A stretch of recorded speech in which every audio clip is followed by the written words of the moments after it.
Bien, je suis très heureux de me retrouver devant vous encore une fois. On s'était déjà vu l'année dernière sur le merveilleux sujet de l'amour. Oh là là, c'était cucu la prologe, c'était super. Et cette année, on se retrouve sur un thème qui est différent, c'est le thème de la liberté et du choix. Moi, je suis plutôt adepte d'une philosophie réaliste et pas idéaliste. C'est-à-dire que c'est pas en fonction de ce que je souhaite que la réalité va changer. C'est en fonction de ce que la réalité est que je vais changer. D'accord ? J'ai peu de temps, en fait très exactement j'ai 1h30, et je vais essayer d'appliquer pour vous, de vous faire vivre, le mythe de la caverne de Platon. Oh, vous en avez entendu parler, évidemment. Voilà, regardez, j'adore. C'est comment les profs de philo vous ont dézingué ce truc. C'est-à-dire que parce qu'on le voit en philo en terminale, on se dit « Ah ouais, super, la caverne, alors en fait, il y a des gens qui sont comme ça. » Non. Le mythe de la caverne, il faut que vous compreniez que c'est quelque chose qui est de l'ordre du vécu. C'est pas de l'ordre de l'imaginatif. C'est de l'ordre du vécu. Ça veut dire quoi ? Ça veut dire que vous allez être des gugus qui allez vous rendre compte que vous êtes en fait dans une caverne très confortable, d'idées, d'idées préconçues, qui vous font vivre tranquillement. Et mon but à moi, ça va être de vous choper, calme-toi, de vous attraper, parce que j'ai senti qu'il y en avait un qui réagissait d'un coup, là d'ailleurs, on se calme, de vous attraper et de vous amener en dehors de ce truc. J'ai 1h30 pour le faire. On essaye ? Ouais. Allez, on y arrive. Alors j'aimerais d'abord vous faire prendre conscience de quelque chose. C'est que, je sais que vous allez tous réagir, donc ça va être très drôle. Vous allez tous mourir.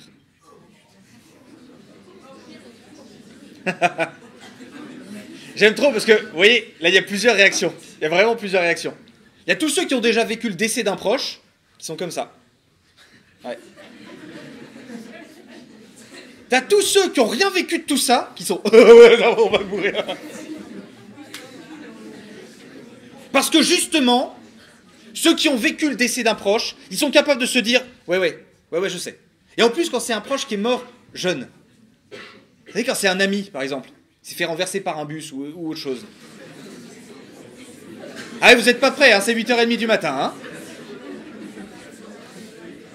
Vous allez tous mourir. Mais attendez, en fait, présenté comme ça vous aide pas. Tu vas mourir. Toi aussi. Toi aussi. Toi aussi. Et vous devez faire ça pour toutes les personnes. Et en fait, là, vous voyez, pourquoi vous réagissez en vous marrant ? Il y a deux raisons. La première, elle est psychologique, c'est-à-dire qu'il y en a certains qui n'ont pas une grande maturité. Et donc, pardon, je suis désolé. Qui n'ont pas une grande maturité et donc qui vont mettre à distance. Parce que ça leur fait peur. La deuxième, c'est parce que vous êtes dans une bonne caverne d'une ère post-chrétienne. Vous voyez, le christianisme, il a irrigué la culture, les mœurs, pendant tout un temps qui s'appelait la chrétienté. Et après, on est passé à autre chose. Et aujourd'hui, on est dans une société athée, mais qui vit comme si elle était encore chrétienne. Parce que les chrétiens, vous savez, ils pensent qu'il y a une vie après la mort. Les athées, non. Non, il n'y a pas de vie après la mort. Il y en a qui se rassurent, qui disent « Moi, je pense qu'on se réincarne. » On s'en tape. Si tu te réincarnes, c'est pas toi qui te réincarnes. C'est-à-dire que, alors, soit il est bouddhiste vraiment, et donc la réincarnation, c'est une très mauvaise nouvelle. C'est une très mauvaise nouvelle, c'est un cauchemar, ça s'appelle la samsara, c'est horrible, il faut sortir de ça. Soit le gars est pas bouddhiste du tout, et résultat, il est dans un vieux délire de moi j'ai envie de me réincarner en moustique ou en acarien, et le mec est pas très très rationnel. Parce qu'objectivement, il n'a pas réfléchi à ce qu'était un homme, il n'a pas réfléchi à ce genre de truc, et il se console avec ça.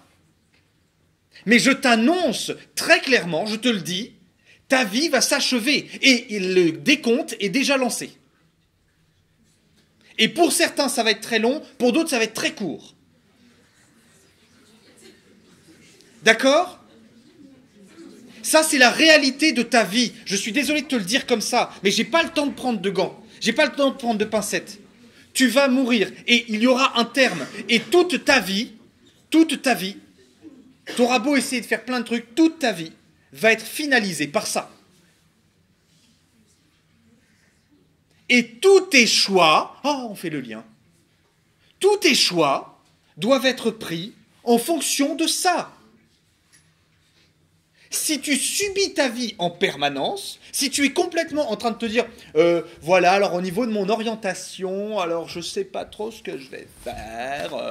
Moi, ce que j'ai envie de faire, c'est prendre du temps pour moi, une année de césure. Mais tu vas crever! Tu vas mourir, bon sang!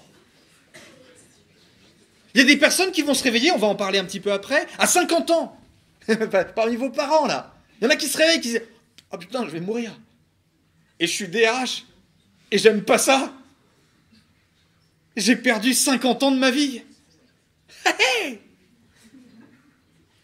Il y en a qui foutent rien de leur vie, qui sont dans un délire perpétuel et qui arrivent à 70 ans et qui se disent, qui regardent en arrière et qui disent « Ouais, c'était cool, mais là-bas, j'ai pas assez vécu. J'aimerais que ça continue encore. » Ben non, mon coco, c'est terminé. Et même, d'ailleurs, tu vas voir, pour certaines personnes, la vieillesse, c'est pas marrant.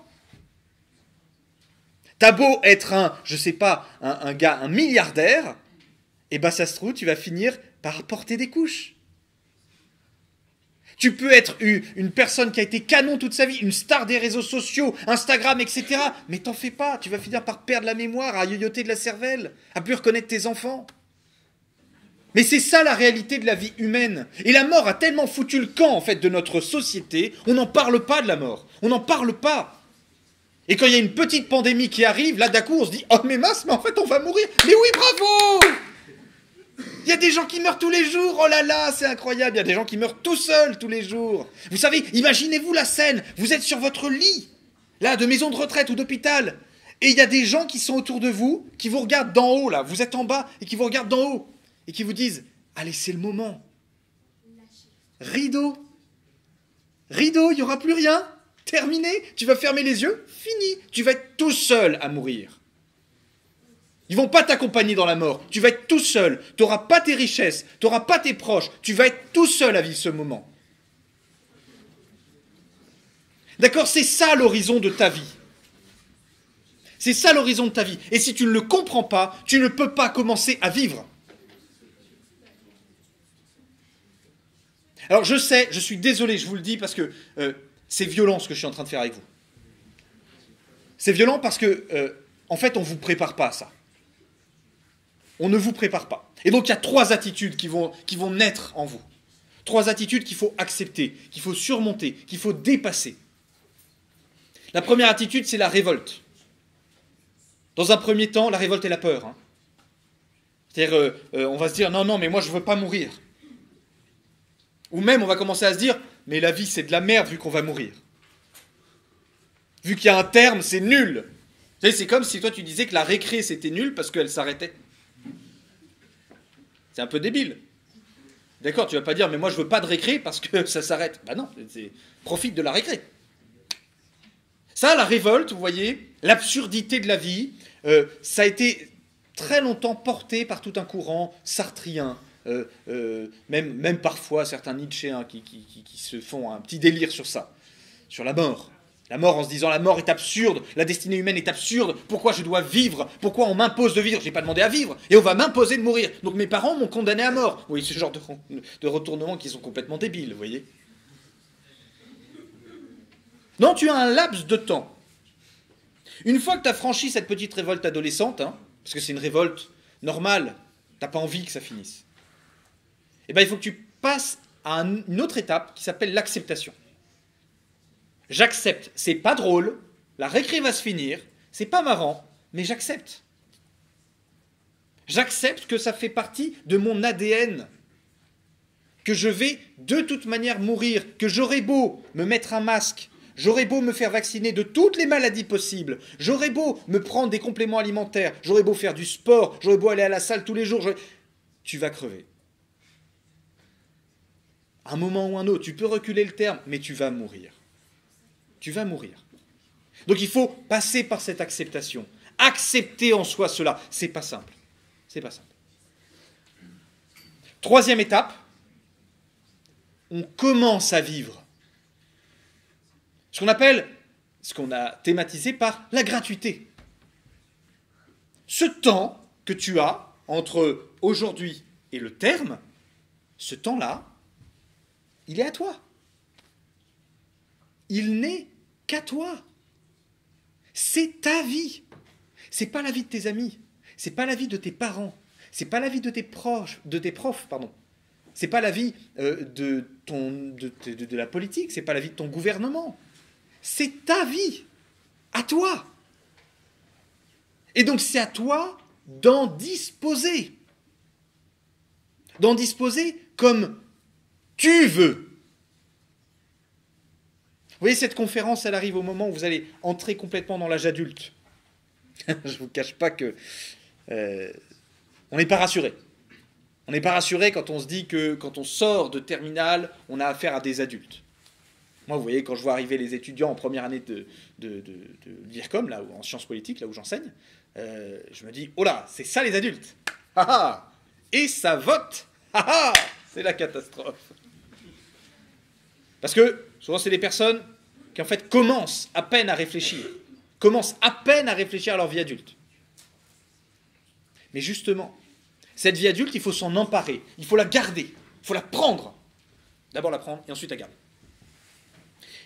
Alors, pour éviter certains vols, parce qu'on va vous voler votre vie, ou vous allez vous laisser voler votre vie, il va falloir, dans un premier temps, que je détruise certaines idoles. Vous voyez, on est encore dans la caverne, là. Là, vous venez de prendre conscience que, oula, attendez, il y a une lumière par là, mais c'est un peu chaud. Donc là, on va essayer de sortir un peu encore. Ça va être la deuxième partie, là. Deuxième partie, première partie qui était assez courte, hein, un coup de poing, un peu électrique. Deuxième partie, un peu plus longue, on fracasse les idoles. D'accord ? On va essayer de faire en sorte que vous ne commenciez pas à polariser votre vie autour de certaines choses qui ne vous apporteront rien. Il faut remettre les choses à leur place. Troisième partie, on va essayer de trouver le sens. Savoir comment poser des actes libres, comment reprendre sa liberté et savoir en vue de quoi on va poser ces actes. Vous me suivez dans cet itinéraire ? C'est parti, on est commencé. Donc, les idoles. La première idole que j'aimerais bien fracasser, vous voyez, moi j'arrive dans votre temple et je fracasse toutes les idoles. Je suis le prophète Élie, moi je bourrine tout le monde, d'accord ? Ce qui se passe, c'est que notre culture a érigé en sommet de toute votre activité le monde du travail. Pourquoi vous faites l'école ? Pour trouver un travail. En vue de quoi tu vas choisir tes spécialités ? En vue du travail que je vais faire. Les stages que je vais faire, c'est en vue du travail. Même les relations que je vais tisser, c'est pour créer un réseau pour mon travail. Tout va être polarisé autour du travail. Et en plus, ce que tu n'as pas forcément trop remarqué, c'est qu'on t'a mis une petite douille à chaque étape. Non. Tu l'as pas vu, tu l'as pas senti. Il y en a certains qui l'ont senti, mais qui se sont dit, bon, pas grave. La première qui est arrivée, c'est quand on a commencé à te parler de bac général et bac techno. Tu sais, brevet. Bon, du brevet, là, troisième, on t'a dit brevet des collèges, c'est important, tu le passes, tu as eu ton premier diplôme, tu sais pas pourquoi tu as passé ce diplôme-là, tu sais pas à quoi il sert. Si, il sert. Il y en a qui pourraient arrêter la scolarité à ce moment-là. Mais on t'a dit, non, continue, seconde, première, terminale. Arrivé en seconde, là, toi, t'es arrivé à un palier, et puis t'as Benjamin à côté, qui n'a pas franchi le palier. C'est-à-dire que toi, t'es arrivé et tu t'es dit, désolé s'il y a des Benjamins, je ne sais pas s'il y a des Benjamins, pardon. En gros, tu vas essayer d'intégrer un cursus dit général. Dans l'inconscient collectif, tout ce que je vais dire, je ne le pense pas. D'accord ? Mais dans l'inconscient collectif, c'est hyper présent. D'accord ? Tu as le bac général et le bac technique. D'accord? Et on va te faire comprendre que si t'es pas là, t'es pas un bon. T'es pas un bon. Donc on va laisser de côté pour l'instant le bac technique, et dans la vente qu'on va te faire du bac général, on va te dire, alors il y a plusieurs spécialités. Prends des spécialités, et surtout on t'a dit, prends ce que tu aimes. Oh, tellement pas. Tellement pas. On t'a hiérarchisé les spécialités. On t'a dit, si tu prends ce bloc-là, tu pourras faire tout ce que tu veux. C'est lequel, celui-là? Maths, physique, SVT, super. Les scientifiques, tu sais, on leur a dit, si tu prends ça, tu pourras faire tout ce que tu veux faire. Toi, tout ce que tu veux faire. Toi, tu étais en seconde, tu as vu tes résultats dans ce bloc-là, tu t'es dit, je ne pourrais pas faire tout ce que je veux. Tiens. Et surtout, c'est un énorme mensonge. C'est un énorme mensonge. Tu ne pourras pas faire tout ce que tu veux. Clairement. Alors, il y en a certains aussi, on t'a vendu, parce qu'il faut coller à tous les profils. Tu vois, dans le but du monde du travail. Hein. Donc, le premier, c'est que tu pourras faire tout ce que tu veux. Là, tu vises ceux qui ont un hyper grand ego. Tu vois. Tu dis, qui se considèrent comme des élèves supérieurs. Tu vois. Mais, à côté de ça, tu as un peu les bouts en train de service. Tu sais, tu as ceux qui... c'est bien à l'école, mais c'est bien de s'amuser aussi, quoi. On est quand même cool, on aime bien, allez, on est sympathique, mais on n'a pas forcément envie de se prendre la tête. Par contre, on n'est pas des glandeurs. On est un peu des glandeurs, mais pas trop, quoi. C'est quel bloc, ça? Non. Merci. AGGSP, SES. Ça, c'est ceux... Allez. Ça, c'est ceux... Ils sont tellement sympas. En fait, ils sont tellement sympas que tu peux leur mettre une double douille. C'est-à-dire que la double douille, c'est quoi? C'est que tu leur fais faire une matière qu'ils n'ont jamais fait. Ils n'ont jamais fait de cette matière-là de leur vie. Par contre, tu leur dis, vous avez le choix. Prenez donc une matière parmi celles que vous connaissez. Mais je la connais pas. C'est pas grave, tu vas la prendre quand même, non? T'es d'accord? Ah, mais j'ai fait une petite initiation en seconde, je sais pas... Si, ça va être ta majeure. Ah, d'accord. La grosse... Mais comme ils sont sympas, les mecs, ils disent, bon, bah ouais. Non, bah écoute, c'est cool, voilà. Ok, ça devient mes matières principales, j'étais pas prêt, d'accord. Sciences politiques, oh là là, d'accord. SES, ah d'accord. Ok, très bien, j'en ai jamais fait, je continue, ok, très bien. Et sympa. Et ensuite, t'as les incasables. Tu sais, t'as les gros narcissiques qui se prennent pour des artistes et qui... Je ne pense pas du tout. Mais dans la conscience collective, c'est ça. Les gros narcissiques qui se prennent pour des artistes, qui ont envie de se démarquer de la plupart des autres, qui disent, non mais attends, moi les sciences, c'est pas pour moi. La science politique, c'est d'un vulgaire.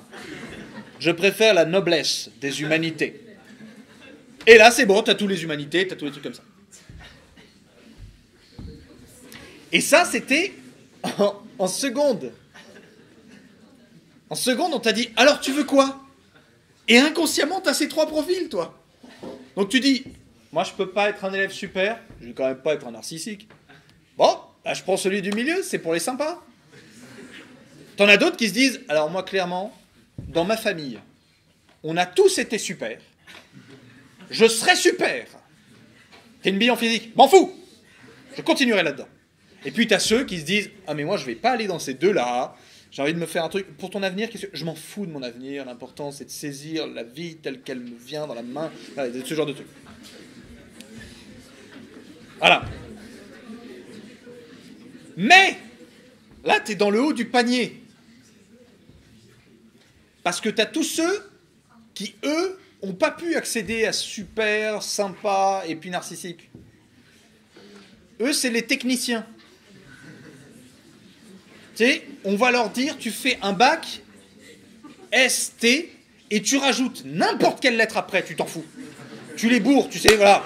M, JS, CC, caca, tu t'en fous, c'est pas grave. ST, ça passe avec tout. Dans l'inconscient collectif, de toute manière, t'es déjà dans la poubelle. D'accord? Et puis ensuite, en dessous de la poubelle,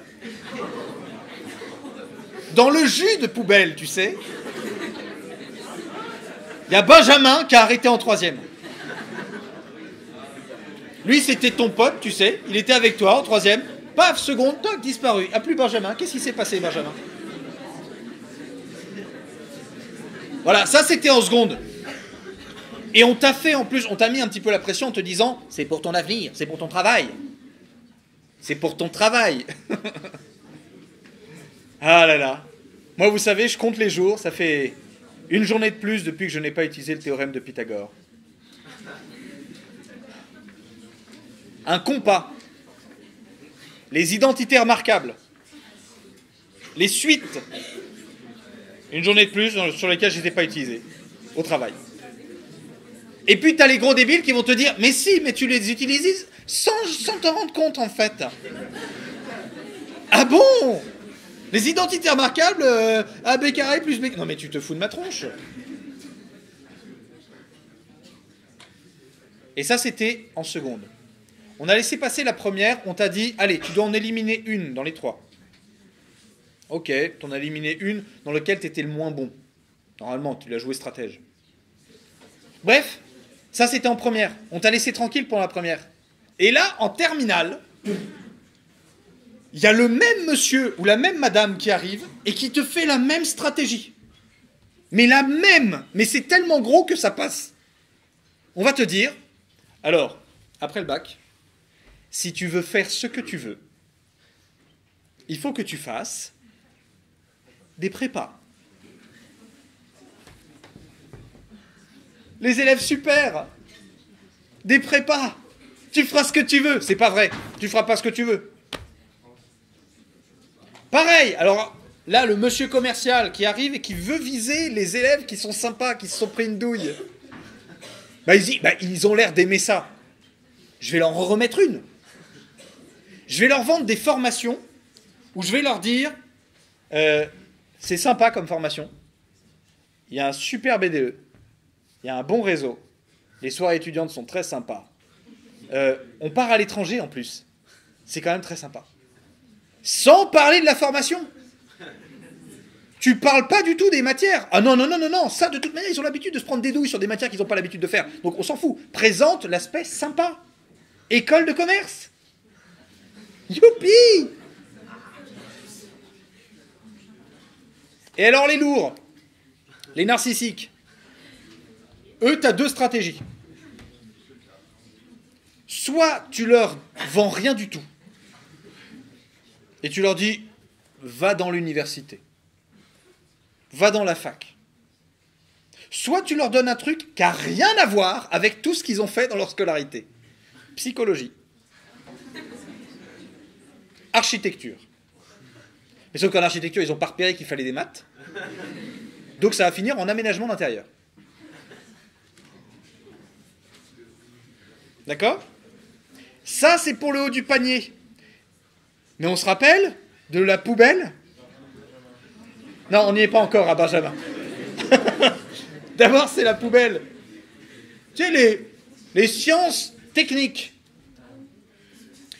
Alors, eux, tu vas juste faire varier les lettres. C'est-à-dire que le S, T, tu fais passer le S après le T. Et tu mets un B comme bien. BTS. Ouais!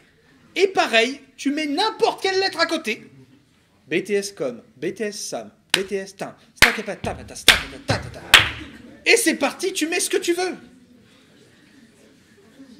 Alors attention, parce que quand tu es en bac général, tu peux régresser en BTS.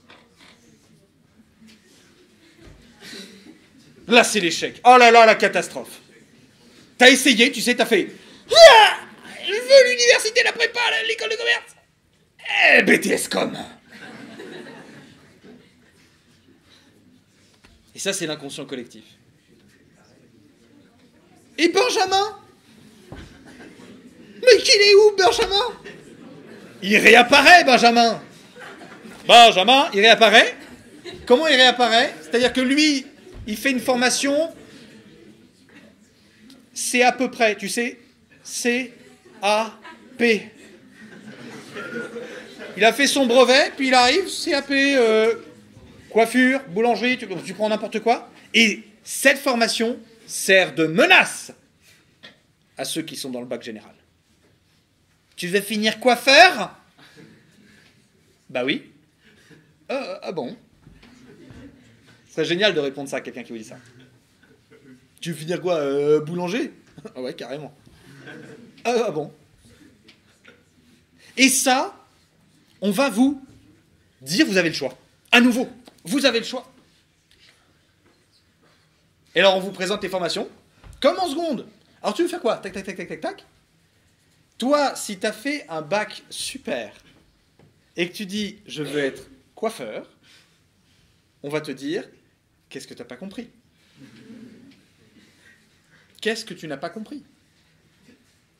Ce qu'il faut, c'est viser le plus haut pour avoir un bon métier. Parce que l'école ne sert qu'à ça, à faire des bons citoyens bien obéissants et qui vont aller travailler, qui vont vouloir quoi? Un CDI, parce qu'un contrat à durée indéterminée, ça te permet de faire un prêt pour t'acheter une baraque. Et là, tu seras content. C'est ça ta vie. Et tu vas crever.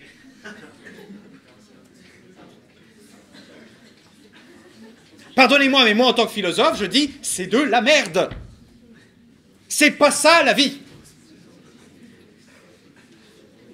Peut-être une période de la vie, ça peut être ça. C'est très bien. Mais c'est pas ça, ta vie. Tu n'es pas né. Quand tu étais enfant, tu t'es pas dit, moi, je vais finir avec une baraque en CDI, et puis métro, boulot, dodo, c'est génial, ma vie est super épanouie. Et d'ailleurs, tu sens qu'il y a une petite douille. Tu sens qu'il y a une douille. Parce que toi, qui n'es pas encore dans le monde du travail, bon, un petit peu, mais pas beaucoup, tu observes les gens qui y sont, et tu sens pas une grande joie de vivre. Tu sens pas énormément de positivité. La preuve, on a développé des maladies de civilisation étonnantes. Burn-out. Ah, il y a des gens, leur travail les rend malades. Mais ils ont choisi leur travail. Ça les rend malades. Tu as des consultants. Alors les consultants, moi ça m'éclate. Ça c'est le élève sympathique, hein. On y est hein, à fond. Élève sympathique, le consultant, lui, il fait quoi? Il sort de l'école de commerce, tu sais, il a 22 ans. Il va arriver dans une entreprise où il y a des mecs qui ont 50 ans et il va leur dire, les gars, je vais vous aider à mieux travailler. Je vais vous offrir quoi? Mes conseils. Du haut de mes 22 ans. Et je vais vous facturer ça très cher. Et comme je suis dans un cabinet de consulting, ce cabinet de consulting sait très bien que je sors à peine de l'école et donc va compresser mes horaires, va me demander des objectifs énormes. Et donc je vais flinguer ma santé. Je vais m'en mettre plein les poches. Mais résultat, je vais arriver à 30 ans, j'aurai une vie ruinée. Je vais perdre ma vie à la gagner. Super. Vous en avez qui le burn-out, c'est une autre maladie de civilisation. Burn-out, c'est une maladie de civilisation qui est l'inverse du burn-out. C'est-à-dire où ce que tu fais n'a aucun sens. Et en plus, on te met au placard, donc tu n'as plus rien à faire. Le monde du travail, tel qu'il t'est présenté, n'est pas du tout enthousiasmant, et pourtant, on essaye de centrer ta vie autour de ça. On finalise ta vie en fonction de ça. On te dit, tu fais des études pour ça. Or, je t'annonce tout simplement, tu ne vis pas pour travailler. Tu travailles pour vivre, tu peux travailler pour t'épanouir, mais tu ne vis pas pour travailler. Tu n'appartiens pas à une entreprise. Tu n'appartiens pas à un marché du travail. Mon Dieu, mon Dieu, mon Dieu. Vous savez, il y a des gens qui travaillent dans des ressources humaines, mais ça ne choque personne. Ressources humaines, la dernière fois qu'on a considéré l'humain comme une ressource, c'était un commerce triangulaire d'esclaves noirs. Et tout le monde est content d'être directeur des ressources humaines. Hein, on est une ressource, on a de la valeur ajoutée. Mon Dieu, mais des gens qui parlent comme ça, j'ai envie de les taper. Tu es une véritable valeur ajoutée. Mais ferme-la, je ne suis pas une valeur ajoutée. Il y a des personnes qui vont considérer que certains travaux sont inutiles. Vous avez vu pendant le Covid, pendant la pandémie, les métiers de la culture, on a dit qu'ils n'étaient pas nécessaires. Donc on pouvait les enlever. Pas nécessaires. Ah ouais, d'accord. Parce qu'il y a des travaux qui sont nécessaires. Il y a des travaux qui ne le sont pas. Nécessaires à qui? Nécessaires à quoi? Le travail ne doit pas être ta finalité. Ça ne peut pas être ta finalité. Et attention, parce que j'arrive un peu tard, je suis désolé, on est en janvier, Parcoursup est là, on te met la pression sur Parcoursup, tu sais, il faut inscrire toutes tes listes de vœux, attention, il faut le faire avant telle date, et machin. Calme-toi. C'est ta vie. On ne prend pas une décision comme ça, c'est ta vie. Ça, c'est la première idole que je devais flinguer. Deuxième idole que je dois flinguer, qui est liée un peu à ça, et que ça va être un peu plus rapide, c'est l'argent. L'argent ne peut pas être la finalité de ta vie. Ça, c'est quelque chose qui est très, très ancré en nous. Notre but, dans notre vie, c'est de faire la moulaga. Allez, c'est parti, c'est parti, c'est parti. On en a beaucoup, on peut en distribuer. Il faut de l'argent. L'argent est un moyen. Mais un moyen ne peut pas devenir une finalité. Ça ne peut pas devenir une fin. Quand tu poses la question à un milliardaire qui veut encore gagner plus de l'argent, tu lui dis, mais pourquoi tu veux gagner plus d'argent? Pourquoi? Alors souvent, c'est pour avoir un peu plus de pouvoir, un peu plus d'influence. Mais quand tu creuses, tu dis, pourquoi? Pourquoi tu veux plus de pouvoir? Pourquoi tu veux plus d'influence? Pour bâtir un empire. Pourquoi? Tu vas crever. Tu vas mourir, mon coco. Jeff Bezos, tu vas mourir. C'est pour ça, moi, ça me fait marrer, tous les Elon Musk et compagnie, tous ces gens, vous savez, qui sont vraiment impressionnants, au sommet de leur gloire, au sommet de leur puissance, ils vont mourir, parfois dans leur caca. Et ben voilà. Et quand ils ont une gastro, ils sont comme vous. Pourquoi tu veux gagner plus d'argent? Pour pouvoir faire ce que je veux. C'est ça, souvent ce qu'on me répond, c'est ça. C'est pour pouvoir faire ce que je veux. Oui, mais qu'est-ce que tu veux faire? Eh ben, je sais pas, mais autant se donner toutes les cartes, que je puisse avoir tout possible. Ouais, exactement le même délire que les élèves super. Tu feras ce que tu veux. Mais si tu sais pas ce que tu veux faire, ça sert à rien de prendre les meilleurs moyens. Tu vois, je te prends un parallèle. Tu vas pas te mettre avec quelqu'un parce que il te donne le plus de possibilités possibles. Tu vois, tu te dis pas, bon, je me mets avec lui ou avec elle, je l'aime pas encore. Mais c'est possible. Il y a une possibilité. Non. Enfin, fais pas ça. Oh là, pardon. J'ai senti beaucoup de détresse dans certains regards. Je vous conseille pas de faire ça.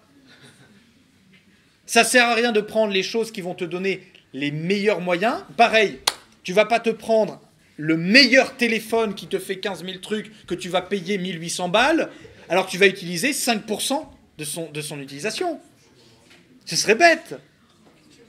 Tu vas pas te faire avoir par le marketing qui te dit « Oh là là, c'est un téléphone qui va te permettre de filmer à 8K. » Mais ça te sert à rien vu que tu ne fais pas de vidéo.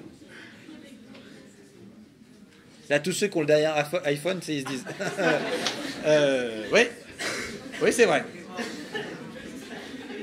Ne te fais pas avoir sur le marketing de ta vie comme tu te fais avoir dans le marketing des objets. C'est très bien pensé, tu y es pour rien. C'est-à-dire que c'est une manipulation. Donc voilà. Donc l'argent ne peut pas être une finalité. Alors, troisième idole que je dois péter, pareil, je dois laisser rapidement, c'est le plaisir. c'est plus compliqué. C'est plus compliqué parce que le plaisir, c'est une des rares finalités, on va dire, qu'on va avoir, qui nous est immédiatement perceptible. C'est-à-dire que tu sais très bien ce qui te fait plaisir.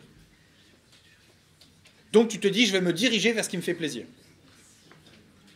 Le problème, c'est que tu peux devenir fatigué de tes loisirs et de tes plaisirs. Alors je vais vous parler des loisirs, parce que ça m'éclate, de voir l'évolution des loisirs.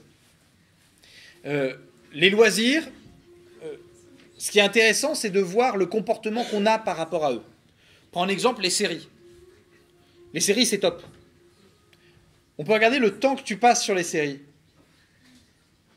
Ou TikTok. On est en live TikTok, donc là je peux cracher dessus, il n'y a aucun problème.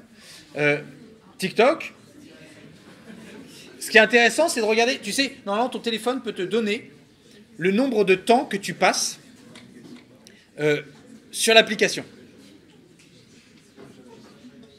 Il peut te donner ce temps-là.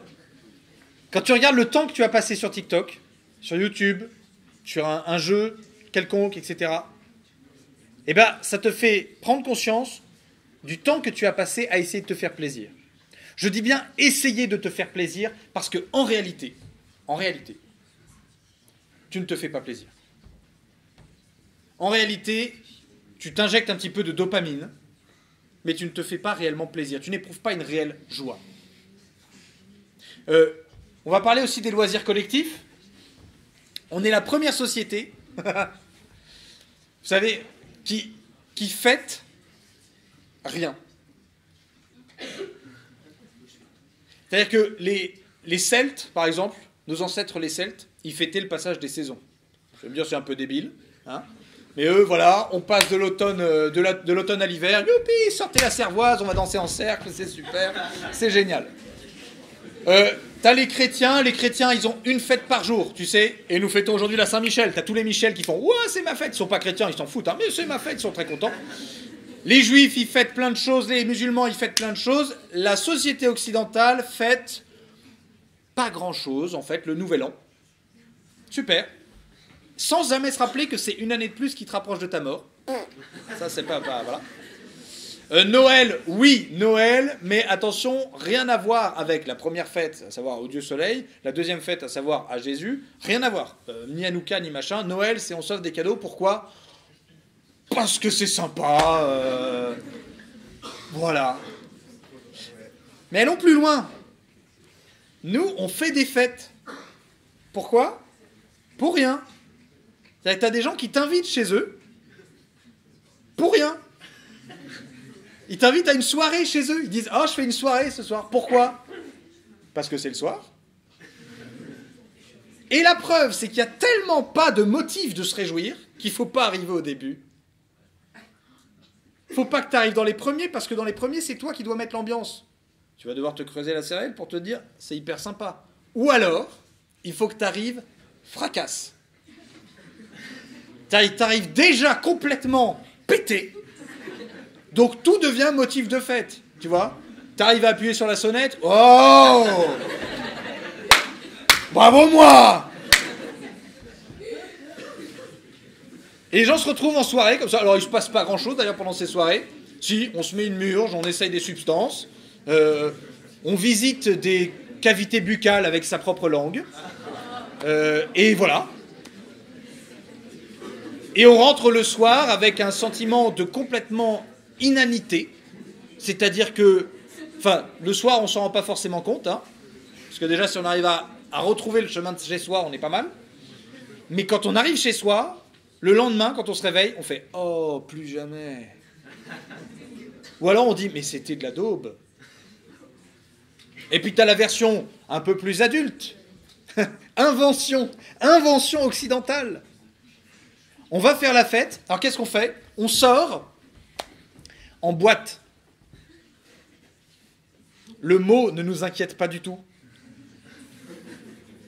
Tu sors, normalement tu sors, tu t'extrais d'un truc. En boîte. Oh, hey, je suis revenu dans un truc. Et là, tu as un videur qui fait rentrer.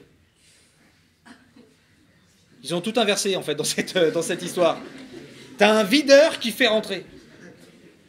Donc, le videur, et d'ailleurs, il te fait rentrer sur des critères que tu ne comprends pas. C'est-à-dire, il te regarde de haut en bas, il dit, ouais, tu passes. Non, tu passes pas. Pourquoi? Tu passes pas. Et tu ne pourras pas rentrer. Quand tu rentres, là, musique à fond, bam!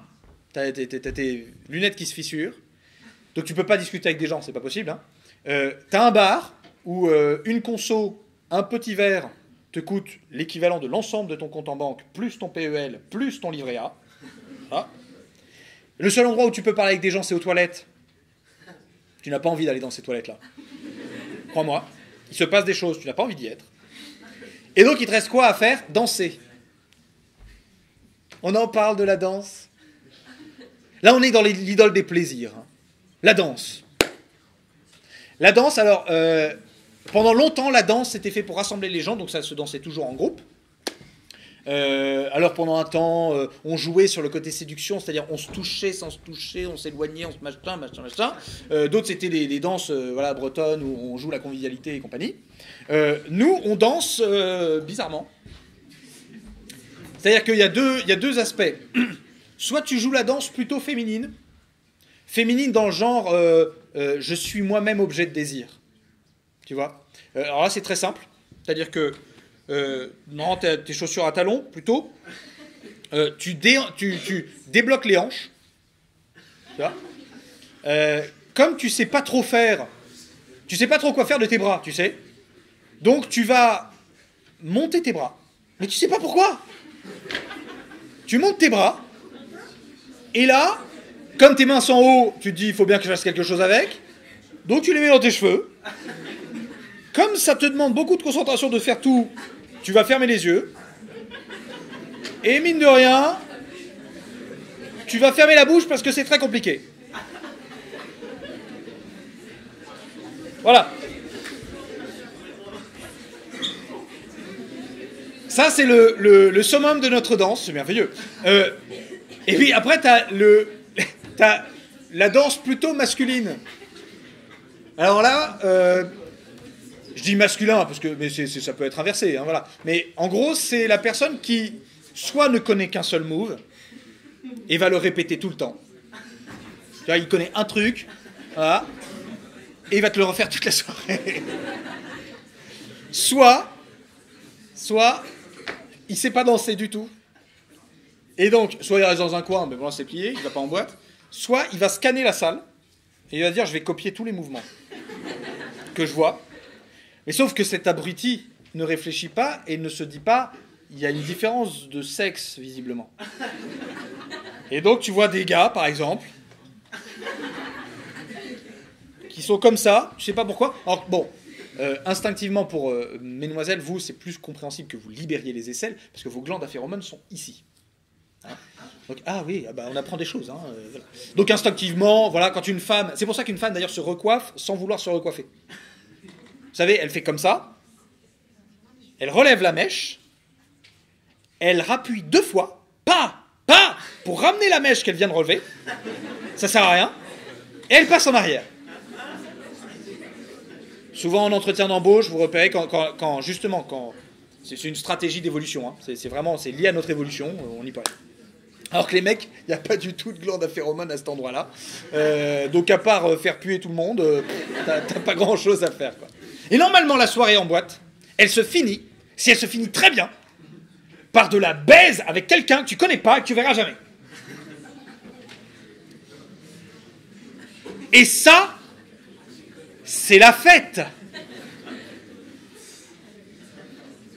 Alors c'est une manière, c'est vrai, c'est une manière de nous éclater. On s'éclate. Pourquoi? Pourquoi les personnes de notre société ont besoin de se faire la fête comme ça, de faire la fête de plus en plus fort, de plus en plus excessivement, etc. C'est que leur vie est nulle. Et donc il faut de plus en plus de stimulation au niveau du plaisir, pour se sentir bien. On en avait parlé l'année dernière, vous savez, quand on avait parlé un peu du porno. Mais le porno, dans notre société, mais c'est d'une tristesse. T'as des gens qui s'excitent tout seuls devant un écran pour se donner du plaisir. Pourquoi? Parce qu'ils sont malheureux. parce qu'ils sont inquiets, parce qu'ils n'ont pas assez de plaisir dans leur vie, donc il faut bien se donner un petit peu de plaisir. En regardant des trucs qui sont tristes, voire qui sont un peu drôles, mais qui sont quand même tristes, quoi. Ça se dit, mais attendez, mais t'imagines, il y a une personne qui s'est dit, moi comme métier, tu sais, l'école te prépare à un métier. Qu'est-ce que t'as fait pendant ton école, toi? Tu vois? C'est-à-dire, c'est quoi la spécialité que t'as pris qui t'a amené dans ce genre de métier? En termes de proportion, on est plutôt chez les super, chez les élèves sympathiques, chez les... Tu vois? Bon, si c'est fait par nécessité, c'est encore plus triste. Donc ça, vous voyez, c'est l'idole à virer. Le plaisir ne peut pas être ta finalité. Te faire plaisir, ça ne peut pas être ta finalité. Ça peut être quelque chose, c'est quelque chose de très positif. Mais on ne te parle pas de te faire plaisir, on te parle d'être heureux. Le but de ta vie, c'est d'être heureux dans ta vie, c'est pas simplement de te faire plaisir. Parce que le plaisir, c'est éphémère, c'est un truc qui va passer, et tu le sens bien d'ailleurs. La dernière idole que je dois péter, c'est l'idole, elle est moins répandue, mais c'est l'idole du devoir. C'est-à-dire qu'il y a des personnes qui envisagent leur vie avec des mots du style « il faut »,« tu dois ». Vous voyez, des phrases, alors qui viennent peut-être pas forcément d'eux, on leur a peut-être inculqué, mais il faut faire ça. Tu dois faire ça. Tu dois avoir un travail. Tu dois réussir. Tu dois aller au plus haut. Il ne faut pas aller dans certains métiers. Il ne faut pas faire certaines activités. Tu ne dois pas faire ça parce que tu ne vas pas réussir. Tu ne dois pas échouer. Tu ne dois pas faire d'erreur. Vous voyez ce genre d'idoles qui sont mortifères. Vraiment mortifères. C'est des personnes qui vont être tristes toute leur vie. Tu ne dois pas, le devoir n'apporte pas le bonheur. C'est évident, le devoir n'apportait pas le bonheur. Enregistrez ça au moins. Vivre selon le devoir d'un autre, une loi qui n'est pas la vôtre. Alors, que vous ayez un mantra, que vous ayez une règle de vie, vous dites, moi je ne fais pas ça, parce que ça j'ai choisi. Moi je ne fais pas ça. Vous voyez, moi par exemple, j'ai un mantra, je ne mens pas aux jeunes. Aux moins jeunes, ça je ne sais pas. Non, mais aux jeunes, je ne mens pas. Là, pour moi, c'est tellement important que vous ayez toutes les infos et qu'on vous dise la vérité que je ne dois pas vous mentir. Mais ça, c'est moi qui me le suis imposé. Personne ne me l'a imposé. Le devoir, voilà, il faut arriver à s'en extraire. Ça n'est pas simple de s'en extraire parce que vous allez voir qu'il y a à la fois une pression de type social et de type psychologique. De type social, c'est le jugement que les autres vont avoir sur vous. Je vous donne l'exemple, il y a un de mes amis, enfin de mes connaissances, soyons plus précis, qui a décidé de faire le tour de la Méditerranée, à pied. Et il est parti, il a économisé pendant 1 an, puis il est parti, le tour de la Méditerranée, à pied. Il avait envie d'explorer, tout le tour de la Méditerranée. Tout le monde, tout son entourage, l'a découragé.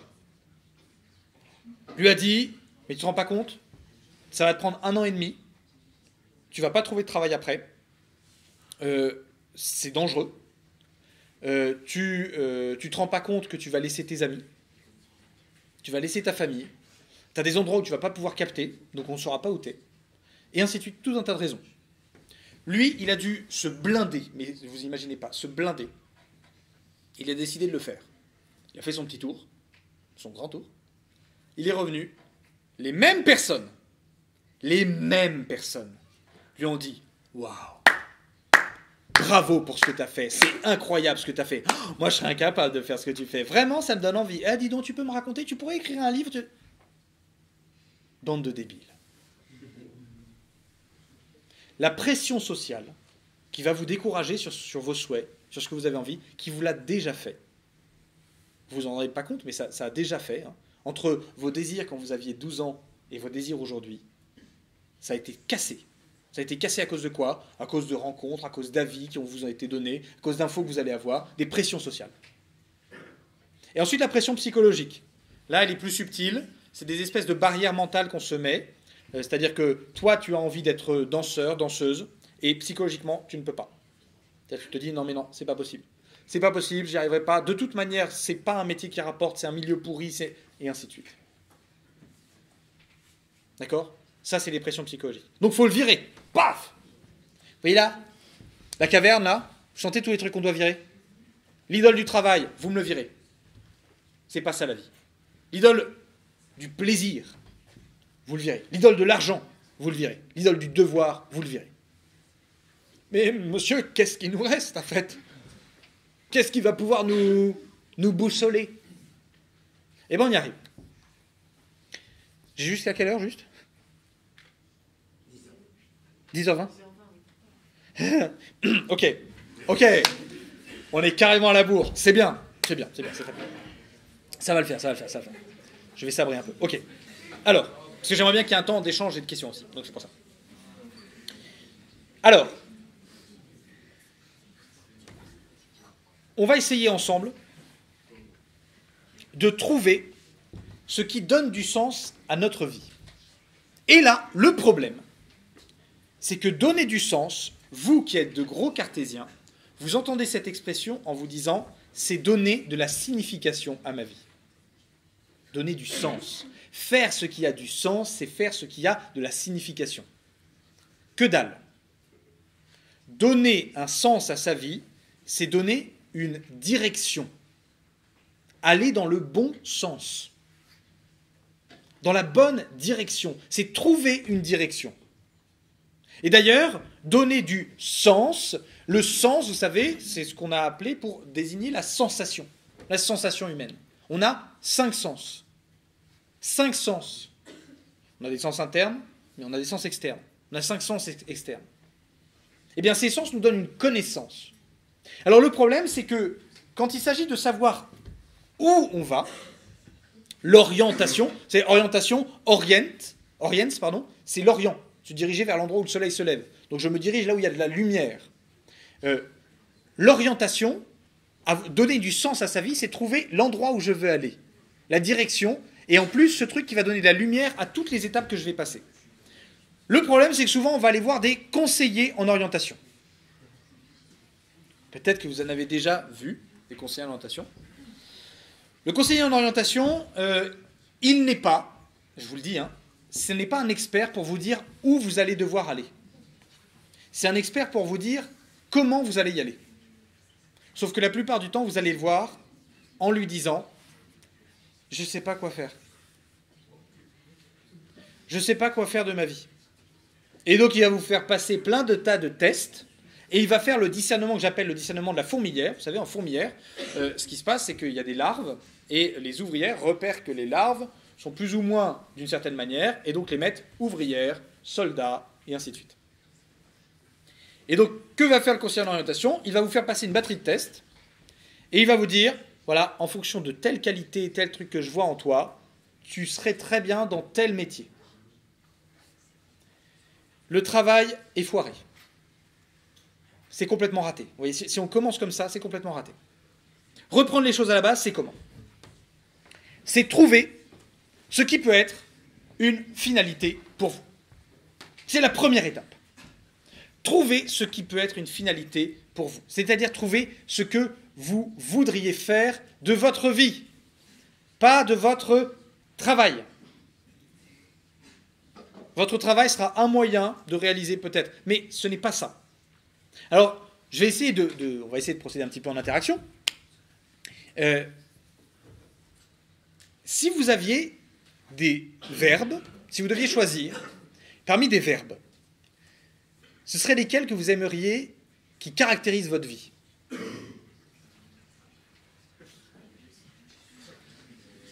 Quel serait, à la fin de votre vie, vous voyez, on vous dit, voilà, pour la vie de un tel, de machin, ce qui résume sa vie, c'est ces 3 verbes. Non, pas glander. Non, désolé, ça ne marche pas. Boire, manger, dormir. Super. La vie végétative, quoi. C'est-à-dire le mec, un légume toute sa vie.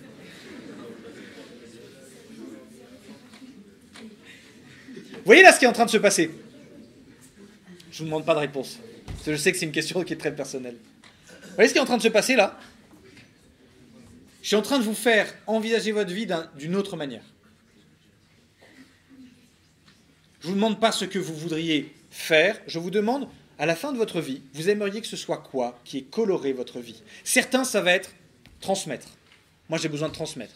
Faire rire, créer, innover, explorer, inventer, parler, bâtir, dessiner, chanter, danser, aimer, aider. Vous voyez, tout un tas de verbes, et il y en a encore plein, hein, tout un tas de verbes. Là, j'ai vu, il y en a certains, ça a été très drôle. Hein, vous n'imaginez pas, en fait, la vue que j'ai sur vous, là. J'ai fait exprès de balancer plein de verbes comme ça. Il y en a certains, ils ne réagissaient pas du tout. Et sauf qu'il y a un verbe où j'ai vu sur leur tête. Ah oui, ça. Ça me réveille. Ça m'éveille. Il y a quelque chose qui m'éveille. Il y a quelque chose qui me brûle un peu. Il faut aller là où ça brûle. Là où ça réagit, parce qu'il n'y a que ce carburant qui va vous aider à faire face aux adversités, etc. Donc ça, c'est la première étape. Trouver la finalité. Alors ensuite, pour vous aider à trouver cette finalité, il y a plusieurs exercices. Le premier exercice, c'est l'exercice de la baguette magique. Un exercice très sympa. Si vous aviez une baguette magique, vous pouviez avoir la thune, vous pouvez avoir tout ce que vous voulez. Tac, tac, tac, un coup de baguette magique, vous l'avez. À quoi est-ce que vous occupez vos journées?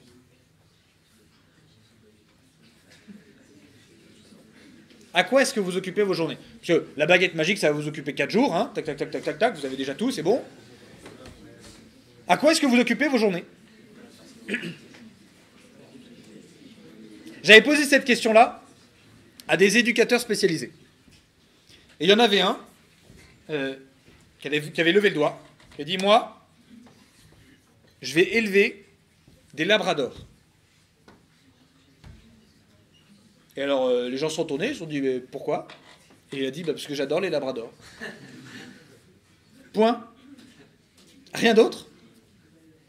Rien d'autre? Il y a une autre, là, qui avait dit, exactement dans la même session, qui avait dit, moi, j'ai envie d'élever de monter un centre équestre. Avec les chevaux, voilà. Parce que j'adore les chevaux. Il a dit, moi je veux faire de l'humanitaire. Alors je me méfie, je dis toujours oui, très bien. Quoi dans l'humanitaire? Il m'avait dit, moi je veux monter un club de foot dans un pays en voie de développement. Parce que j'adore le foot, et je pense que le foot c'est fédérateur, j'adore la jeunesse, etc. Je trouve ça trop bien. Oui, quand tu poses cette question-là, à quoi tu occupes ta journée, il y a peu de personnes qui vont te dire à faire un bilan comptable dans une entreprise. Peu de personnes. Peu de personnes qui vont dire, moi, je vais, être caissier. Moi, je vais être... il y a plein de métiers qui sont des métiers sous-métiers. Il y a plein d'occupations, d'activités qui ne sont pas forcément bonnes pour les personnes. Donc c'est la première étape, la baguette magique. Trouve ta finalité comme ça. À quoi est-ce que j'occuperai mes journées? Qu'est-ce qui me donne envie? Alors comme tu es saturé en ce moment, ça va être difficile de creuser. Hein. Ça va être très difficile. Moi, il m'a fallu 3 mois pour comprendre, pour répondre à ces questions. Parce que trop occupé par la vie, etc. Prends-toi un vrai temps. Tu te prends un vrai temps, tu te dis très bien, allez, je vais essayer de voir à quoi j'aimerais bien occuper ma vie. Et te dis pas à quoi je vais occuper toute ma vie. Ça peut être les 3 prochaines années. J'aimerais, pendant les 3 prochaines années, faire ça. Et dans 3 ans, je changerai.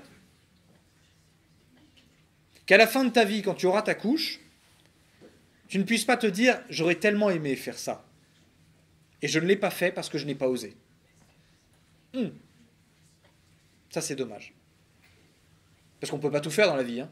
Si tu dis « voilà, je n'ai pas pu faire ça parce que j'avais choisi de faire autre chose », c'est pas grave. Par contre, si tu dis « je n'ai pas pu faire ça parce que je ne l'ai pas osé », j'ai préféré faire autre chose et je le regrette, je peux t'assurer que c'est terrible. À la fin de ta vie, tu te retrouves avec ça, c'est terrible, c'est d'une tristesse infinie. Ça, c'est le premier exercice. Deuxième exercice, tu t'imagines, toi, enfant de 8 ans,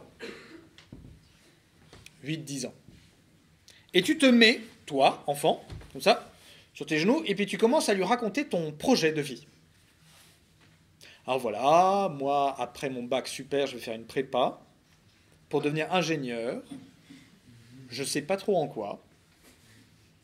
Pour à la fin travailler dans une entreprise. En fonction de la réaction du gosse que tu étais, tu sais s'il y a vraiment une cohérence au niveau de ton cœur. Si le gosse, il te dit « Mais nous, on devait devenir pirate dans l'idée. C'est quoi ton truc d'ingénieur, là ? Mais moi, je voulais être aventurier. Moi, je voulais être... » Alors, pour être très honnête, moi, quand j'étais petit, je voulais être... Je disais ça à mes parents. Ça voulait rien dire. Je voulais être explorateur d'animaux. Le mec... Quand tu le dis comme ça, le mec dissèque des trucs. Il explore les animaux. Mais non, mais c'est qu'en fait, moi, j'adorais la nature. J'adorais ça. La nature, tout ça, les animaux, voilà. Et je voulais passer mon temps à les observer, à les photographier, à vivre avec et tout ça.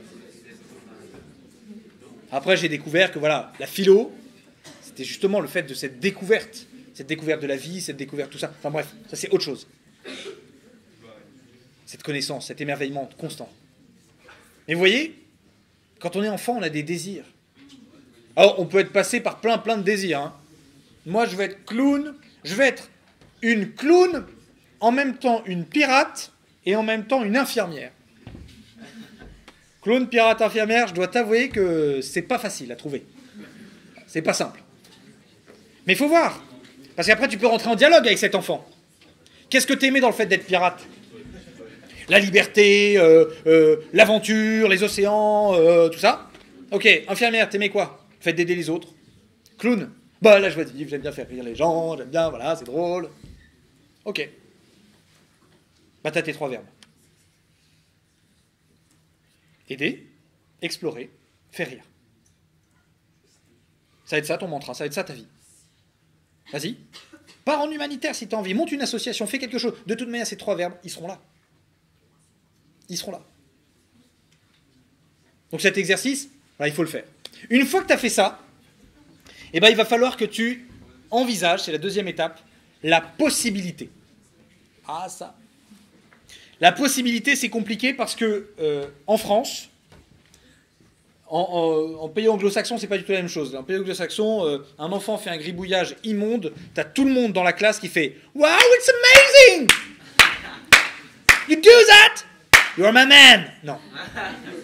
En France, tu fais un grabouillage débile, moche, t'as tout le monde qui fait « Ah, t'as dépassé en plus !»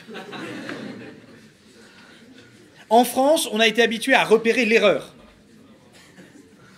On repère l'erreur. D'ailleurs, votre notation, les notes, vous savez, ce n'est pas ce que vous donnez de positif qui vous donne des points, c'est vous partez avec un capital de 20, et en fonction des erreurs que vous faites, on vire. Résultat, dans l'inconscient collectif, ça fait que quoi ? Ça fait que les personnes pensent que faire des erreurs, c'est pas bien. C'est dommage. C'est le seul modèle d'apprentissage que l'évolution nous a donné à nous les êtres humains. C'est parce qu'on ne réussit pas que notre intelligence se met en route pour se dire « il faut que je fasse mieux, il faut que je change ». Vous voyez, le premier homme préhistorique qui a essayé de tuer un bison avec du gravier, il s'en rappelle. Ou pas. Mais en tout cas, il s'en rappelle. Il se dit, ça n'a pas vraiment servi. C'était une erreur. Donc, j'apprends autre chose. Un enfant, quand il fait des erreurs, il ne faut surtout pas lui dire, c'est pas bien. Il faut lui dire, mais regarde, c'est super, tu vois, ça ne fonctionne pas. Ça ne marche pas. C'est très bien. Alors, comment tu peux essayer de trouver que ça fonctionne ? Eh bien, pour la possibilité, c'est la même chose. Tu ne peux pas le faire. Pourquoi tu dis que tu ne peux pas le faire ? Parce que je vais rater. Parce que je ne suis pas sûr de réussir. Parce que je n'ai pas confiance en moi. Oh, la faille de confiance en vous que vous avez. Et en plus, chaque année, elle s'agrandit. Plus je discute avec des jeunes, plus je vois mais que des jeunes qui pourraient vraiment soulever la terre, quoi. C'est incroyable. Mais Et alors ils se disent, mais non, mais je suis une merde, j'y arriverai pas, quoi. Qu'est-ce qui vous a mis ça dans la tête, bon sang? Qui vous a mis ça dans la tête? Quels sont les événements qui ont fait qu'on vous a détruit intérieurement? Comment ça se fait? T'as envie de devenir champion je sais pas, de ta discipline sportive? Mais super, mais vas-y, tu peux le faire. T'as envie de te lancer dans un projet que toi seul tu portes? Tu peux le faire. Tu peux le faire. Les personnes qui me disent non, je ne peux pas me lancer là-dedans, c'est trop tard. C'est trop tard, mais mon Dieu, c'est débile de dire ça, c'est pas trop tard. Tu sais, des personnes qui me disent non, mais moi ça me demanderait de reprendre des études, j'ai pas le temps. Non, mais arrête tes bêtises. Arrête tes bêtises. Il n'y a personne qui te dit eh oh, c'est maintenant qu'il faut commencer à travailler. Mais non. T'as toute ta vie. Alors c'est sûr, il faut trouver des financements, faut te démerder, ça c'est vrai. Il faut être ingénieux. Mais beaucoup de choses sont possibles. Et d'ailleurs, on va y venir après. Une fois que tu t'es dit que c'était possible, tu as tes 3 verbes, tu dis c'est possible, tu as un projet. Là, il faut que tu envisages l'ensemble des moyens à ta disposition. Et alors là, l'erreur, c'est d'aller voir les personnes qui n'y connaissent rien pour leur demander comment réaliser votre projet. Les premiers en tête, ils sont ex aequo, hein. Les profs et les parents. Ils sont ex aequo dans leur incompétence. Un prof, il est capable de te donner les bons moyens pour être prof. Il connaît bien ça. C'est le seul truc qu'il connaît d'ailleurs. Un parent, il connaît peut-être son métier, il connaît peut-être le fait d'être parent, et parfois il s'en sort pas très très bien, mais c'est tout. Toi, tu as envie d'être pompier, les 2 personnes à qui t'en parles, c'est qui? Ton prof principal et tes parents. Et eux, ils vont te dire, alors attention, je pose un mais. Pompier, c'est difficile. Pompier, c'est difficile, pourquoi? Parce que je te connais. Et je vois que tu es plutôt élève super. Tu vas être malheureux. Va faire de la trigo. D'accord? Va faire de l'arithmétique. Tu veux faire de la politique? Qu'est-ce qu'ils vont te dire, eux? Alors, la politique, c'est un milieu qui est pourri. Vraiment, il ne faut plus faire confiance aux politiciens. Hein. Oh, c'est des menteurs. Mais toi, tu es trop... Toi, tu es trop entier. Tu es trop entière. Tu ne pourras pas faire de la politique. Vous pouvez témoigner, hein?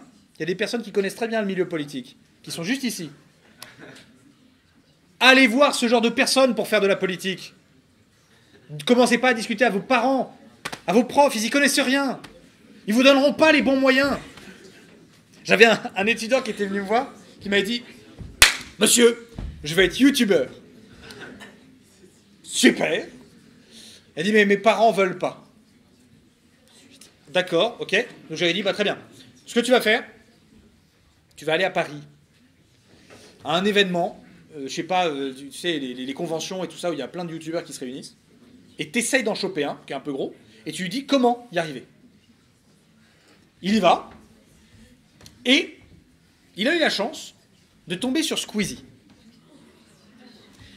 Il est arrivé devant Squeezie, et il a commencé à dire, voilà, j'aimerais trop être youtubeur, etc. Squeezie a été génial, parce qu'il a commencé à lui dire écoute, fais ce que t'aimes, commence pas à te dire qu'il faut à tout prix réussir, fais d'abord ce que tu as envie de faire sur YouTube et tout ça.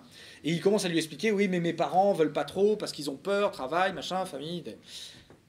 Là, le truc, ce que va lui répondre Squeezie, c'était génial, il dit écoute, un truc qui peut te faire gagner du temps, c'est soit travailler le son, soit travailler l'image. Comme ça, tu peux en même temps faire tes vidéos et en même temps les améliorer en fonction de ce que tu vas apprendre. Fais une école ingé son ou fais un truc voilà, travail de son et d'image et tu verras, ça va pouvoir te donner des trucs. Les parents m'appellent, me disent merci pour ce que vous avez fait. Il veut faire une école de son, il veut faire un truc, c'est super.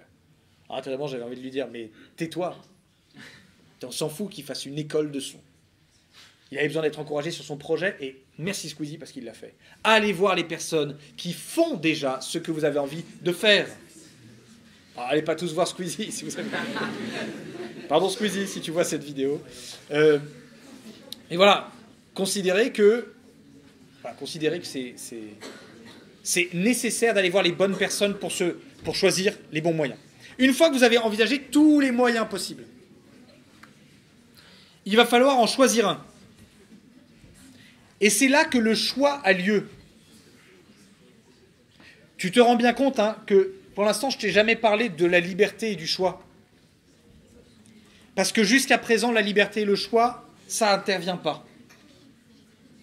Choisir les 3 verbes, choisir ton désir, tu n'as pas le choix. Tu ne peux pas choisir réellement d'aimer telle ou telle direction. Ça s'impose à toi. C'est le réel qui s'impose à toi. Par contre, le moyen que tu vas choisir, ça, c'est toi qui le choisis. Dans tous les moyens qui te sont proposés. Tu as envie d'apprendre la guitare, tu as plein de moyens possibles pour apprendre la guitare. Lesquels? Lesquels? Eh bien, tu peux apprendre tout seul en écoutant le son des cordes. Non, c'est pas du tout ça. Elles sont très mal accordées si tu fais ça. Voilà. Et là, tu te dis, très bien, je vais apprendre tout seul. Tu as des manuels. Tu vas lire le manuel pour apprendre la guitare. Tu as des applications. Tu as des tutos YouTube. Tu as des profs de guitare. Tu as tes potes. Tu choisis. Là, tu as le choix. Quel est le meilleur moyen que tu veux pour toi? Tu as envie, je ne sais pas, de partir voyager, tu as plein de moyens possibles. Tu as envie de faire de l'humanitaire, tu as plein de moyens possibles. Tu as envie d'aider, tu as envie de faire rire, il y a plein de moyens possibles. À toi d'en choisir un. Et s'il ne fonctionne pas, tu en choisiras un autre. Et là ensuite, une fois que tu as fait ça, une fois que tu as choisi ton moyen, qu'est-ce que tu dois faire? Tu as trouvé ta finalité, tu as envisagé l'ensemble des moyens, tu as choisi le moyen, qu'est-ce que tu fais? Qu'est-ce que tu fais? On y va, on se lance, merci. Oui, parce que tout ce que tu viens de faire, là, tout ce qu'on a fait jusqu'à présent, tu peux le faire sous la douche. Ou alors sur ton canapé. Il y en a pas mal qui le font d'ailleurs, ça. Le discernement canapé ou le discernement douche. Vous savez, ils sont sous leur douche, comme ça, ils disent « Moi, qu'est-ce que j'aimerais faire dans ma vie ? Ah, j'adorerais faire ça. Ce serait trop bien. Et là, je ferais quoi? Là, je prendrais tel moyen, tel machin, tel machin. » Hop, la douche s'arrête. On se sèche. C'est plié, je vais faire mon devoir maison. Et ça ne débouchera sur rien. Alors que justement, il faut le faire. Et si tu n'arrives pas à le faire, tu vas voir que tu vas procéder, si tu échoues, tu vas procéder à une tentative de détruire en toi le désir. Exemple. J'ai envie d'être médecin. J'ai envie d'être médecin. Est-ce que c'est possible d'être médecin? Oui. Quels sont les moyens? Faire une prépa et puis une fac de médecine. Je choisis telle prépa, telle fac de médecine. J'essaye, j'y arrive pas. Qu'est-ce que je vais faire? Je remonte. J'ai peut-être pas choisi la bonne prépa. J'ai peut-être pas choisi la bonne fac de médecine. Je remonte. J'ai peut-être pas choisi le bon cursus. En fait, c'est peut-être pas la fac de médecine qui me convient. Je remonte. En fait, c'est pas possible. J'arriverai pas à faire médecine. Je remonte. En fait, médecine, c'est de la merde. Je refais la même, parce que c'est plus simple.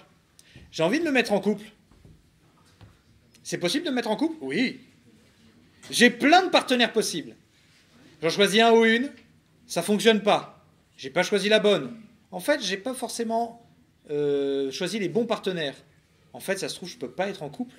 Mais être en couple, c'est de la merde. Tu vois cette espèce de va-et-vient? Parce que l'échec est là. Le but, c'est de détruire en toi le désir. Alors que justement, si tu y arrives, voilà, je désire... Là, je vais vous donner un exemple. Je ne l'ai pas donné cette année, donc je vais vous donner un exemple. Vous connaissez le paintball? Ouais. Ok. Paintball, pour ceux qui ne connaissent pas, c'est des pistolets à air comprimé qui envoient des petites billes de peinture. Très proche, ça fait mal. De loin, voilà, ça vous éclate la tronche. Voilà. J'étais en partie de paintball avec 6 amis. Avec 5 amis, on était 6. 3 contre 3. Et voilà, on était en train de y arriver, de se battre, etc. Et en fait, moi, tous mes potes se sont fait avoir, se sont fait éliminer. J'étais avec des philosophes. On n'est pas calibré pour l'armée, nous. Hein. C'est-à-dire, je le dis très clairement, nous on est en train de regarder le truc, on se dit waouh, attends, c'est fou, c'est une arme, pff, on s'en prend une. Alors, ça sert à rien. J'étais derrière un petit muret, en panique parce qu'ils étaient trois en face. Et là, ah oui, j'ai oublié de préciser quelque chose d'important, c'est qu'on avait décidé d'essayer de se finir à bout portant. C'est-à-dire à ça du truc. Donc pendant que l'autre était en train de partir, les autres arrivaient, et tant qu'il n'était pas sorti de l'arène. Donc ça fait très mal, ça fait des bleus de malade partout. Donc il y avait une petite motivation quand même de ne pas se faire avoir. Donc j'étais derrière mon petit muret. Et là, je me dis, j'aimerais bien gagner. Est-ce que je peux gagner? Je n'ai pas le choix. Là, j'avais été sur la morale du devoir. Hein. Je dois gagner. Quels sont les moyens possibles à ma disposition? Je savais qu'il y en avait un à gauche, un au milieu et un à droite, parce qu'ils étaient en train de faire une espèce de râteau pour essayer de m'avoir. Donc là, je me dis, très bien, j'ai plusieurs solutions. Là, ton cerveau réfléchit pas hyper bien. Hein, voilà. Donc, tu as des solutions qui sont merdiques. C'est-à-dire, je me suis dit, je peux essayer de ramper pour essayer d'en avoir un. Voilà. Ensuite, je peux balancer ma chaussure pour faire croire que je suis à un endroit. Et sinon, je peux hurler. Je sais pas trop quel effet ça aura, mais ça aura peut-être un effet. Voilà. Alors, je dois choisir un moyen. Petit discernement. Ramper, quand tu as des mecs qui veulent t'avoir à bout portant, c'est une très mauvaise idée.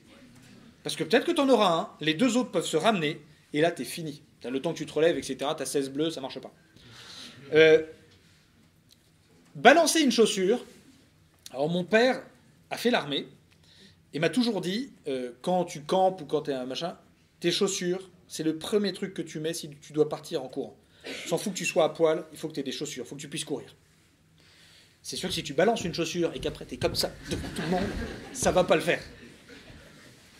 Il me reste quoi comme solution? Crier! Super! Donc je me dis, allez, à la une, à la deux. Oh putain, je peux pas. Et là, je fais le truc de remonter. J'ai pas choisi le bon moyen. Il y a peut-être d'autres moyens. Je peux prier. Il y a peut-être une divinité qui va m'écouter à un moment. Le dieu Ra, le dieu Seth, qu'est-ce que je sais. Je peux partir. Je peux quitter, en fait, tout simplement. Disparaître. Et je rentre chez moi. Et plus personne n'entend parler de moi. Mais en fait, je peux pas gagner. Mais le paintball, c'est tellement de la merde. Ah, donc là, tu dis ça, puis finalement, tu te dis, il y a un moment, il faut que j'y aille. Donc c'est parti. À la une. À la deux. Je dois avouer, c'était pas hyper viril quand c'est sorti d'un coup. Vous voyez, parce que j'ai eu très peur. Et là, coup de bol. À gauche, c'était un philosophe aussi, visiblement. Il regardait dans l'autre côté. Le mec, il était en râteau. Normalement, il savait que c'était par là. Le mec, lui, regardait là. Donc, paf, je le prends. J'avance un peu. Je vois... Ah non, le premier, pardon, c'était à droite. Le premier, c'était à droite, qui était très très proche de moi, et à qui j'ai fait peur en criant comme une grande timbrée. C'est-à-dire, j'ai fait comme ça. Il m'a vu comme ça, il s'est marré. Donc là, moi, réflexe, j'ai tapé. Donc, super, j'ai réussi à voir. L'autre, il regardait dans l'autre sens. Et l'autre, il refaisait son lacet. Et là, paf! Et là, à ce moment-là, se produit un effet que les latins appelaient la dilectio, littéralement la jouissance. Parce que tu as discerné, tu as posé un choix, tu as choisi le moyen, tu l'as fait jusqu'au bout, et ça a marché. Et donc là, j'étais... Ah ouais, les gars. On était loin du gars qui venait d'hurler, tu sais, comme un goret qu'on égorgeait. Hein. Là, j'étais content de moi. Je vous donne un autre exemple, de vous faire comprendre un petit peu la dilection qu'on peut avoir.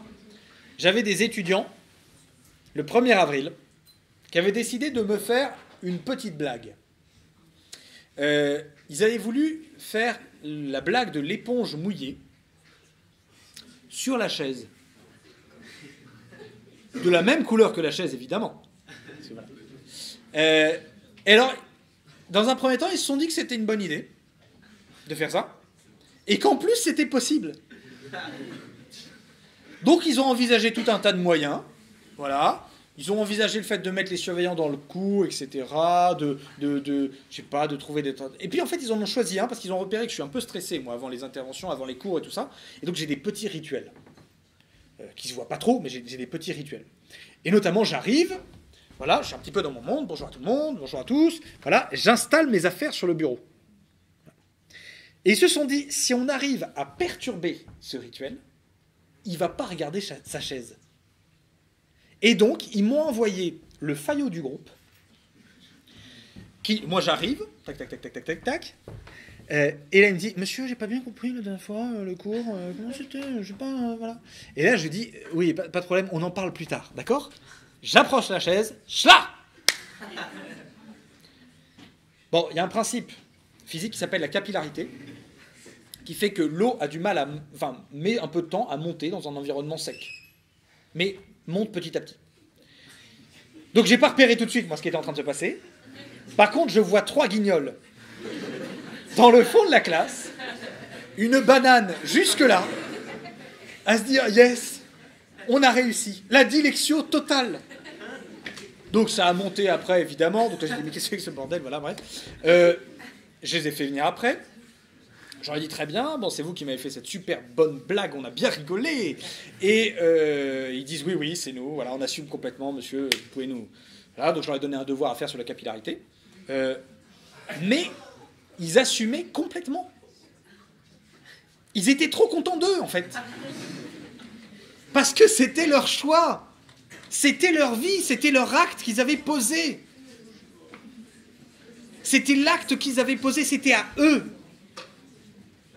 Vous voyez, et ça, pour vous dire, simplement pour ces 3 sourires de guignol là que j'avais eus, c'est, en fait, pour être tout à fait honnête, c'est cette expérience qui m'a donné l'idée de faire cette conférence comme ça. Parce que je me suis dit, mais ces 3 guignols là, ils ont vécu exactement ce que je souhaite à tout homme de vivre. C'est-à-dire qu'à la fin de notre vie, quand on aura nos couches, quand on sera à 2 doigts de la mort, qu'on puisse terminer en se disant, c'était quand même cool. On a tout décidé. Ah, on a fait des boulettes, on a fait des erreurs, mon Dieu. Mais c'était bien.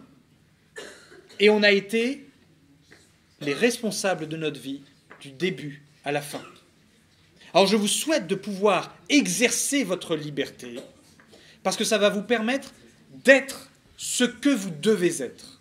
Et si vous êtes ce que vous devez être, vous mettrez le feu au monde entier. Merci beaucoup pour votre attention.